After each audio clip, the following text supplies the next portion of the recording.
बिस्मिल्लाहिर्रहमानिर्रहीम। अस्सलामु अलैकुम नाज़रीन। लाहौर वज़ीर एला पंजाब परवेज़ इलाही ने असम्बली तहलील की समरी भिजवा दी, जिसके बाद पाकिस्तान डेमोक्रेटिक मूवमेंट (PDM) में खलबली मच गई है। सराय का कहना है कि मुस्लिम लीग नून के कायद नवाज शरीफ, साबिक सदर आसफ अली ज़रदारी और PDM सरबराह मौलाना फजल अर-रहमान के दरमियान टेलीफोन राबिता हुआ है, जिसमें पंजाब की सूरत हाल पर तबादला ख्याल किया गया है। सराय का बताना है कि नवाज शरीफ ने मौलाना फजल अर-रहमान से राबिता करके इनकी खैरियत दरियाफ्त की। इस दौरान मुल्की सियासी सूरत हाल, मुआशी मामलात और आइंदा आम इंतखाबात पर भी तबादला ख्याल किया गया है।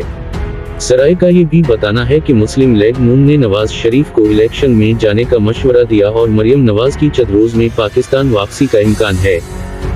नाज़रीन, अपना ख्याल रखिएगा। खुदा हाफिज। पाकिस्तान जिंदाबाद।